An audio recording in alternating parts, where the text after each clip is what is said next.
깊은 밤, 고요히 자신의 내면을 들여다보는 당신에게 이야기를 전합니다. 오늘 우리가 함께 탐험할 여정은 단순히 귀로 듣고 머리로 이해하는 지식의 영역을 넘어섭니다. 이것은 영혼의 가장 깊은 회랑, 그림자가 거닐고 빛이 흔들리며 고통이 장애물이 아닌 새로운 차원으로 들어가는 문이 되는 곳에 대한 이야기입니다. 저는 지금 당신이 제 앞에 서 있다고 상상하며 이야기하려 합니다. 여러분 각자의 마음속에는 차마 말로 다 하지 못한 인내의 서사가 담겨 있을 것입니다. 타인의 어둠을 짊어져야 했던 비밀스러운 고통, 그리고 공감 능력이 뛰어난 한 사람이 나르시시스트의 미궁을 통과하여 살아남았을 때 일어나는 기묘한 변화의 이야기가 말입니다. 오늘의 이야기가 당신의 마음에 깊은 울림을 준다면 잠시 시간을 내어 이 채널에 당신의 마음을 더해주시길 바랍니다. 당신의 구독과 좋아요는 이 어둠 속에서 빛을 찾는 더 많은 이들에게 이야기가 닿게 하는 소중한 불씨가 될 것입니다. 당신의 선한 영향력이 더 널리 퍼져나가길 기원하며 이제 시작하겠습니다. 많은 이들이 그 지독한 관계에서 살아남는 것이 이야기의 끝이라고 생각합니다. 하지만 생존은 끝이 아닙니다. 그것은 단지 문턱에 불과합니다. 독을 흡수하고 타인의 채워지지 않는 허기에 의해 속이 텅 비어버린 후에 남는 것은 그저 부서진 그릇이 아닙니다. 그것은 잿더미 속에서 피어나는 새로운 형태, 새로운 원형의 가능성입니다. 그렇다면 우리가 함께 마주해야 할 질문은 이것입니다. 공감자는 그 깊은 추락, 영혼의 십자가형과도 같은 고통을 겪은 후 과연 어떤 존재로 거듭나는가? 먼저 분석 심리학에서 말하는 공감자가 무엇을 의미하는지 알아야 합니다. 그들은 단순히 감정이 풍부한 사람이 아닙니다. 감정의 피부가 얇아 쉽게 상처받는 사람도 아닙니다. 그들은 무의식에 의해 선택된 존재들입니다. 타인의 투사, 전의, 그리고 누구도 책임지려 하지 않는 어두운 그림자를 담아내는 그릇으로 선택된 이들입니다. 공감자는 종종 심리적으로 불균형한 환경에서 태어납니다. 어린 시절부터 부모의 기분, 집안의 분위기, 공기 중에 떠도는 말없는 불안에 자신을 조율합니다. 그들의 민감함은 생존 전략입니다. 다른 사람들이 마주하기 힘든 것을 비춰주는 거울이 됨으로써 혼돈을 통제하는 방식인 셈이죠. 한국 사회에서 우리가 흔히 말하는 눈치가 생존을 위해 극도로 발달한 형태라고 볼 수도 있겠습니다. 그러다 그들의 삶에 나르시시스트가 나타나는 것은 결코 우연이 아닙니다. 그것은 태초부터 계속된 원형들의 춤, 피할 수 없는 자석 같은 이끌림입니다. 나르시시스트는 부정당한 그림자의 화신입니다. 자신의 연약한 신과 같은 이미지를 유지하기 위해 타인을 소모해야만 하는 가면입니다. 그리고 공감자는 본능적으로 나르시시스트가 인정하기를 거부하는 모든 것을 끌어안고 흡수하고 삼키는 존재가 됩니다. 바로 여기에 시련의 도가니가 있습니다. 나르시시스트의 어둠을 흡수하는 것은 결코 작은 일이 아닙니다. 그것은 원래 당신의 것이 아니었던 독을 당신의 혈관으로 받아들이는 것과 같습니다. 당신에게 투사된 죄책감을 느끼고 당신의 몫이 아니었던 수치심을 겪으며 마치 이질적인 씨앗처럼 당신 가슴에 심어진 분노를 품게 되는 것입니다. 이 흡수의 과정은 죽음처럼 느껴질 수 있습니다. 공감자는 정체성을 잃고 혼란 속에서 허우적거리며 자신의 정신이 온전한지 의심하게 됩니다. 나르시시스트가 만들어낸 거울의 방에 갇혀 현실은 오직 그들의 가면이 주장하는 것뿐이라고 믿게 됩니다. 하지만 바로 그 해체의 순간, 그 부서짐 속에서 원형적인 무언가가 시작됩니다. 이것은 상처 입은 치유자의 여정이며 무당이 지하 세계로 내려가는 것과 같은 삼원적 하강입니다. 자아가 해체됨으로써 영혼이 더 깊은 소명을 향해 깨어나는 과정입니다. 그런 시련에서 살아남으면 당신은 결코 이전과 같은 사람으로 남을 수 없습니다. 나르시시스트의 미궁에서 살아남은 공감자는 처음 그곳에 들어갔던 공감자가 아닙니다. 하나의 죽음과 하나의 부활이 있었습니다. 당신은 타인의 그림자를 짊어졌고 그 독과 씨름했습니다. 그리고 만약 당신이 완전히 소멸되지 않았다면 당신은 변형된 것입니다. 이 시련을 요구했던 무의식은 당신 안에 변태의 가능성 또한 준비해 두었습니다. 생존이 연금술이 아니라면 무엇이겠습니까? 고통이라는 납, 혼란이라는 수은, 분노라는 유황이 당신의 정신이라는 용기 안에서 함께 녹아내려 마침내 새로운 무언가가 나타납니다. 바로 황금입니다. 그래서 우리는 다시 묻습니다. 당신은 어떤 존재가 됩니까? 당신은 어둠을 추상적인 개념이 아닌 내밀한 실체로 아는 자가 됩니다. 당신은 심연을 두려워하지 않는 자가 됩니다. 이미 그곳에 살아보았기 때문입니다. 당신의 연민은 더 이상 순진하지 않고 당신의 빛은 더 이상 무방비하지 않습니다. 당신의 영혼은 악마들 사이를 걷고도 가면 너머를 꿰뚫어보는 눈을 가지고 돌아온 자의 깊이를 지니게 됩니다. 한 여성의 꿈 이야기로 이를 설명해 보겠습니다. 그녀는 거대한 연회장에 있는 꿈을 꿉니다. 식탁은 음식으로 가득하고 황금 잔에는 포도주가 넘쳐 흐릅니다. 하지만 그녀가 음식을 먹으려 하자 입안에서 재로 변하고 포도주는 피가 됩니다. 주위를 둘러보니 모든 손님들이 웃고 떠드는 가면을 쓰고 있습니다. 하지만 그 가면 뒤에는 텅 빈 눈구멍과 서로 부딪히며 갈리는 이빨이 있습니다. 문득 그녀는 자신도 가면을 쓰고 있다는 것을 깨닫고는 그것을 찢어버리며 비명을 지릅니다. 그리고 황금잔에 비친 자신의 얼굴을 보았을 때 그 얼굴이 상처투성이지만 찬란하게 빛나고 있는 것을 발견합니다. 그녀는 끔찍하면서도 아름다운 진실을 엿보았다는 것을 깨달으며 잠에서 깹니다. 이 꿈은 나르시시스트의 연회에서 살아남는 것이 무엇을 의미하는지 보여주는 정신의 방식입니다. 환상의 재를 먹고 조종의 쓴맛을 보며 가면을 벗었을 때 그 아래 상처 입은 얼굴이 결코 흉내낼 수 없는 진정성으로 빛난다는 것을 발견하는 것입니다. 이 변화에는 대가가 따릅니다. 나르시시스트의 소나기에서 벗어나는 것이 당신에게 아무런 상처도 남기지 않는다고 생각하는 것은 착각입니다. 상처는 남고 그 상처는 때때로 욱신거릴 것입니다. 과도한 경계심, 불신, 그리고 마음 깊은 곳에서 속삭이는 나르시시스트의 목소리가 메아리처럼 남아있을 수 있습니다. 하지만 그 상처들은 또한 당신의 존재에 새겨진 각인이자 상징입니다. 그것들은 당신이 통과 의례를 거쳤음을 말해줍니다. 생존이란 고통을 피하는 것이 아니라 그 의미가 드러날 때까지 고통을 견뎌내는 능력입니다. 살아남은 공감자는 지식의 파수꾼, 그림자의 지혜를 운반하는 자가 됩니다. 당신은 더 이상 단순히 민감한 사람이 아닙니다. 당신은 지혜로운 사람입니다. 당신은 기만의 냄새를 알고 거짓된 사랑의 맛을 압니다.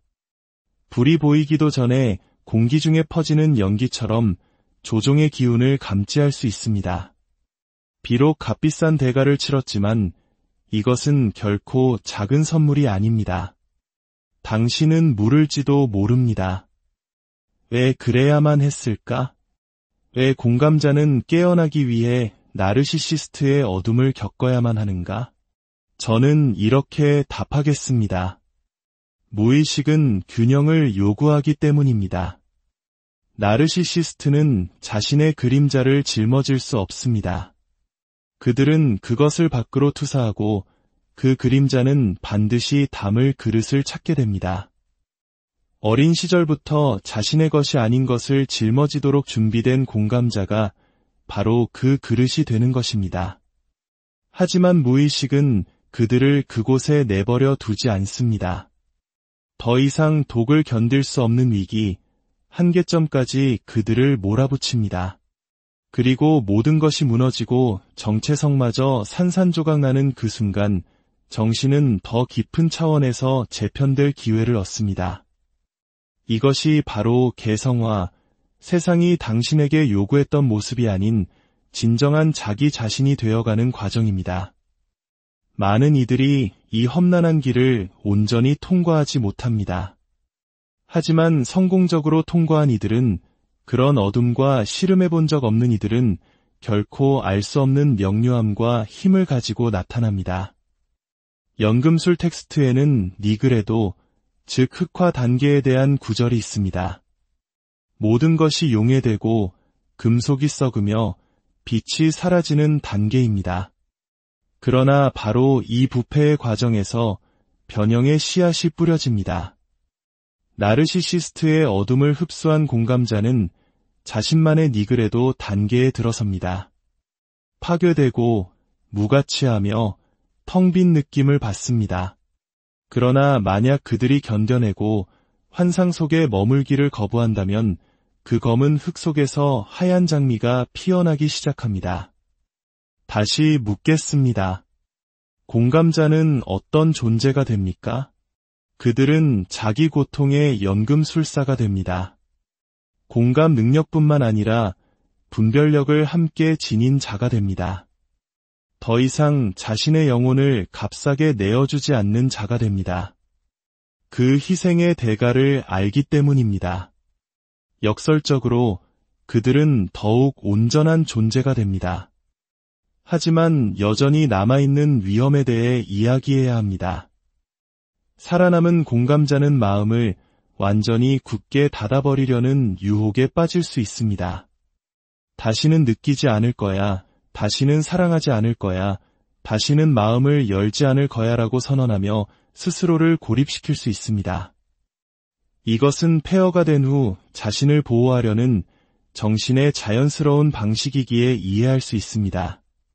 그러나 이것이 영구적인 상태가 된다면 연금술은 미완성으로 끝납니다.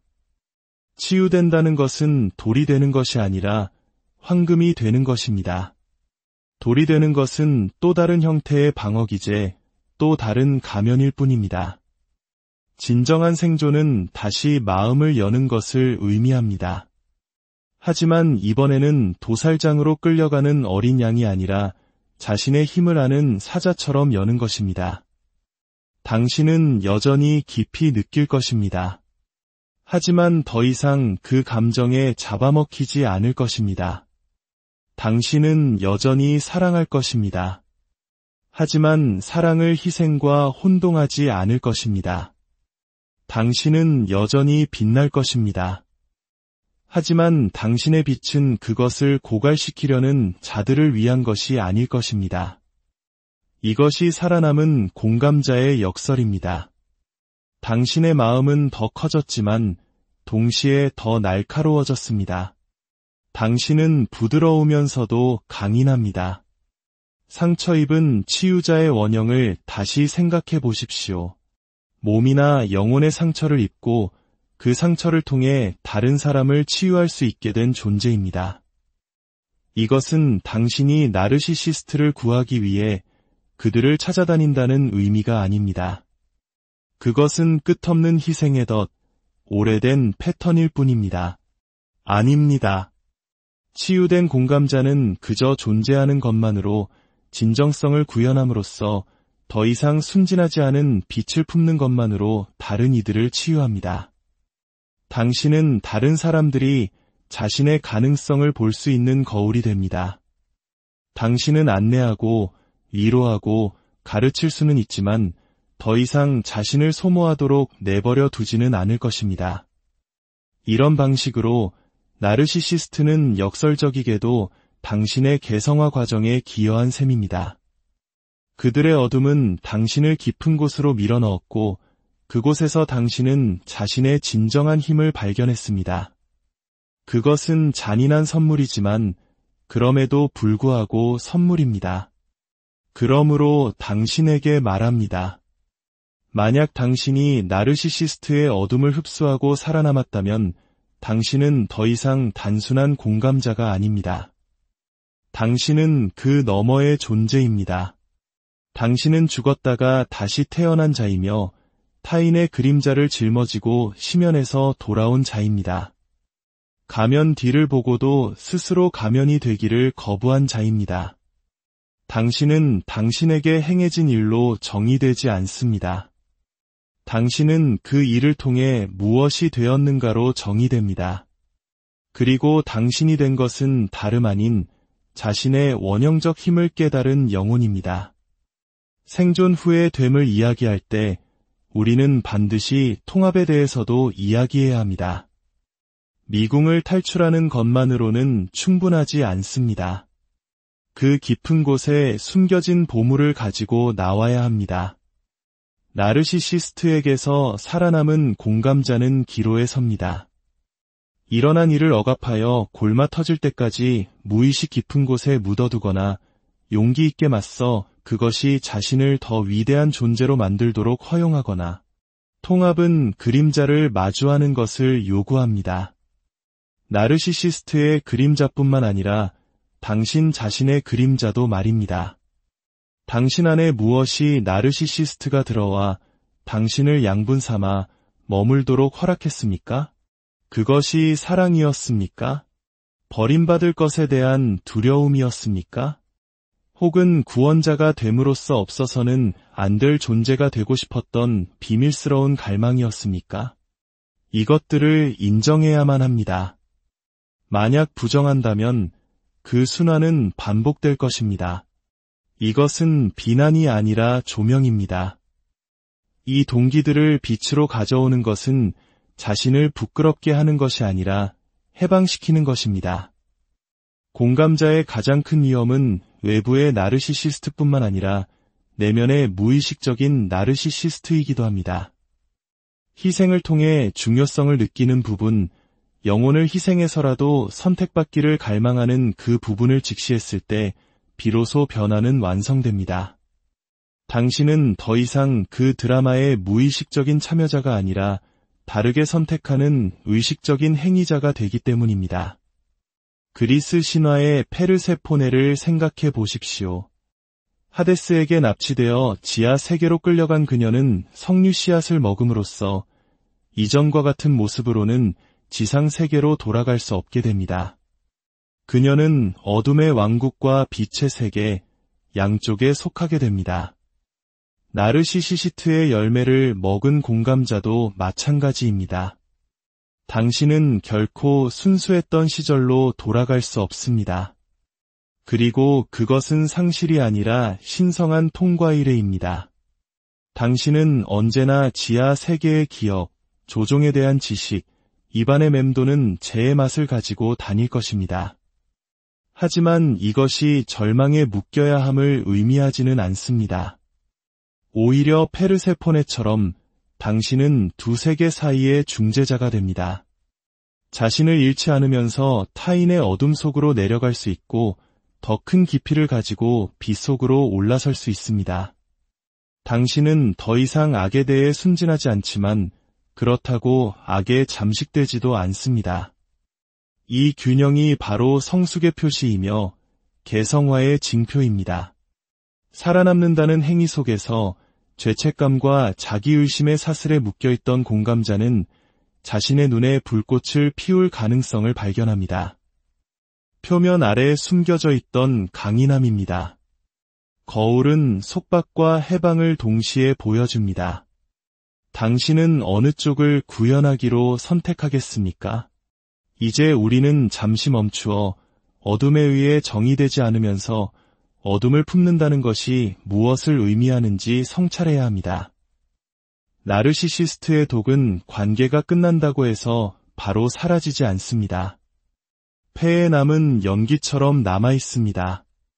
마음속에서 그들의 목소리가 메아리치며 당신을 비난하고 얕보고 결코 충분하지 않았다고 주장하는 순간들이 있을 것입니다.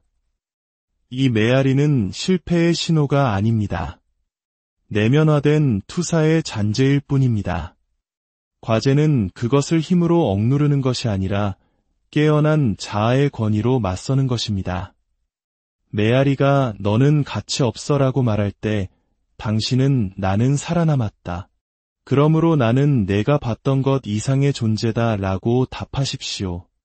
메아리가 너는 결코 사랑받지 못할 거야 라고 말할 때 당신은 나는 나 자신을 사랑하는 법을 배웠다. 그러므로 나는 더 이상 너의 가짜 애정에 굶주리지 않는다 라고 답하십시오. 이 내면의 대화가 바로 개성화의 연속입니다. 당신은 당신 영혼의 영토를 한 조각씩, 한 마디씩 되찾고 있는 것입니다. 그러나 이 과정이 빠르다고 착각하지 마십시오. 무의식은 자아의 조급함의 속도로 움직이지 않습니다. 치유는 파도처럼 밀려옵니다.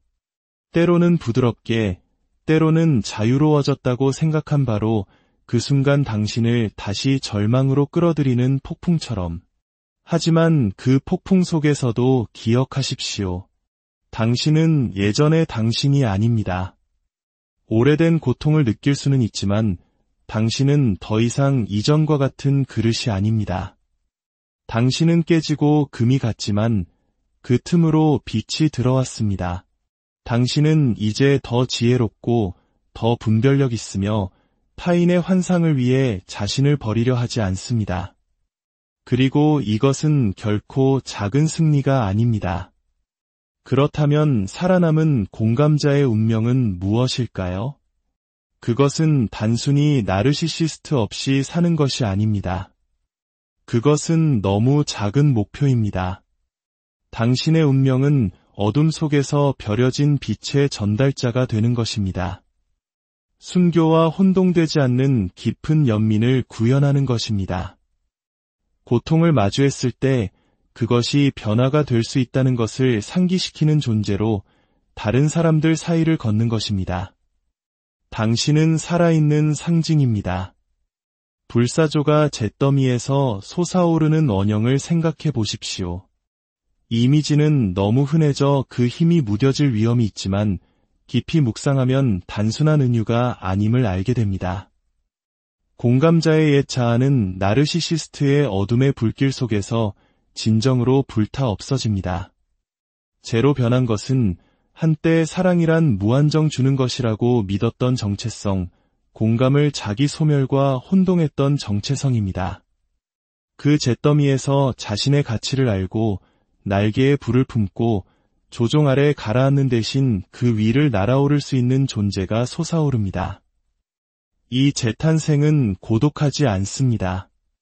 그 안에는 사명이 담겨 있습니다. 당신은 자신만을 위해 다시 태어난 것이 아니라 인류 전체를 위해 다시 태어났습니다. 인류의 무의식은 증인을 요구하며 당신은 그런 증인이 됩니다. 당신은 말없이도 증언합니다. 생존은 가능하며 어둠은 견딜 수 있고 영혼은 다시 만들어질 수 있다는 것을, 이런 변화 후에 당신의 현실 인식 자체가 바뀐다는 것을 알아차릴 수 있습니다. 한때 견고해 보였던 것들이 이제는 가면과 원형으로 보입니다. 사람들이 하는 게임, 그들이 쓰는 페르소나, 그들이 던지는 투사를 더 명확하게 보게 됩니다. 때로는 소외감을 느낄 수도 있습니다. 한번 커튼 뒤를 본 이상 잊기는 어렵기 때문입니다. 하지만 이 소외감 또한 선물입니다. 그것은 한때 당신을 묶었던 환상들로부터 당신을 분리시킵니다. 당신은 더 이상 집단 최면 상태에 있지 않습니다. 외로울 수 있지만 이것이 진정한 자유의 시작입니다. 자유란 단순히 속박이 없는 상태가 아니라 알아차림이 존재하는 상태이기 때문입니다. 다시 한번 강조합니다. 당신이 견뎌낸 것을 경멸하지 마십시오. 비록 잔인했고 당신을 거에 파괴할 뻔했지만 그것은 또한 다른 방식으로는 태어날 수 없었던 당신 안의 능력을 일깨웠습니다.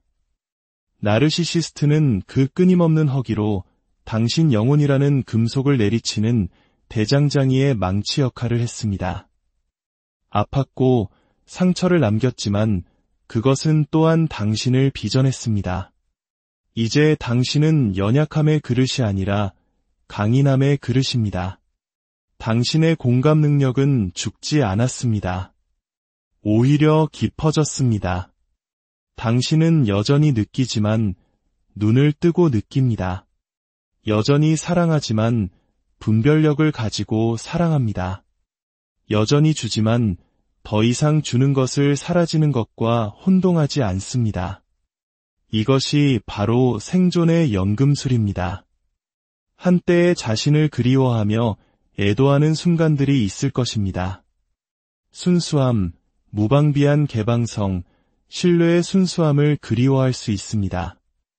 하지만 순수함이 최고의 선은 아닙니다.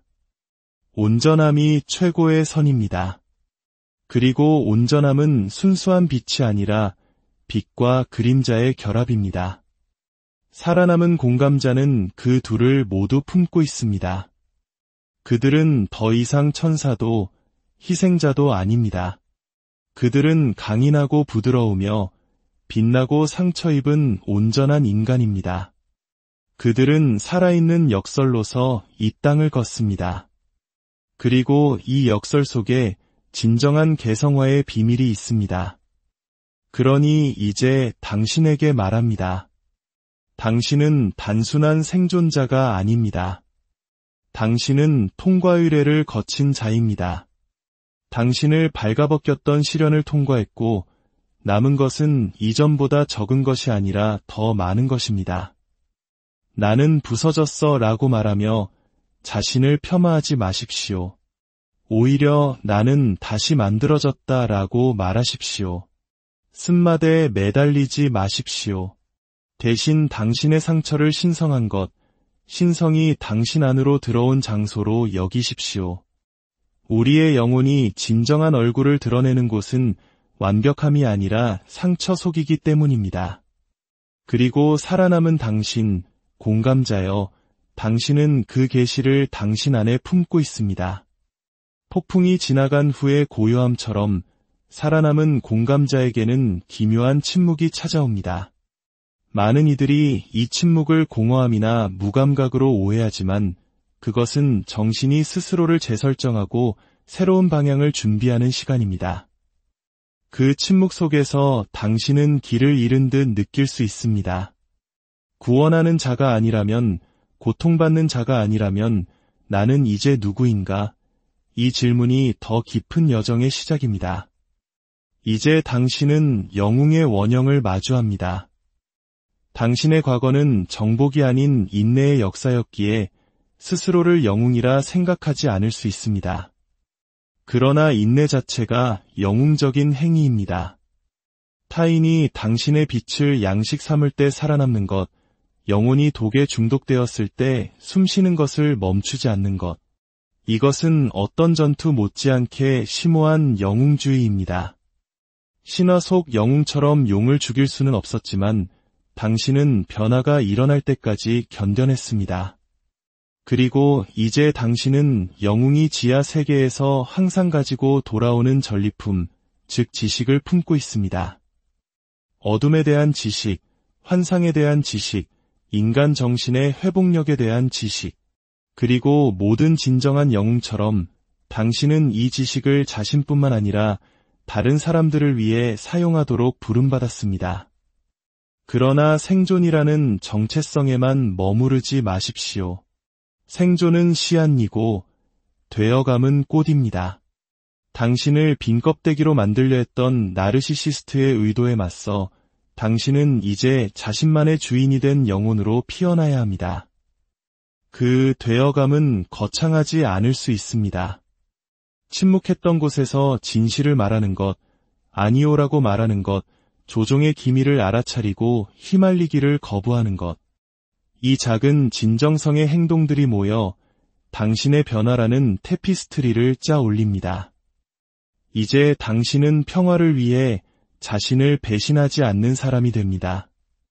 녹아내리지 않고 사랑할 수 있고 소모되지 않고 느낄 수 있으며 사라지지 않고 줄 수 있는 사람이 됩니다. 당신은 마침내 자기 자신에게 속한 영혼이 됩니다. 이제 당신은 어둠을 흡수했기에 이전과는 다른 빛을 발산합니다.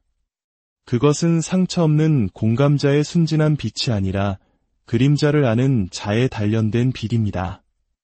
당신의 존재 자체가 무의식적으로 진정성을 요구하기에 잠들어 있기를 원하는 자들은 당신에게 저항할 수 있습니다. 그러나 진실을 갈망하는 자들은 당신에게 이끌릴 것입니다. 마지막으로 당신은 더 이상 단순히 공감자가 아닙니다. 당신은 외양 너머를 보는 일종의 신탁과 같은 존재가 됩니다.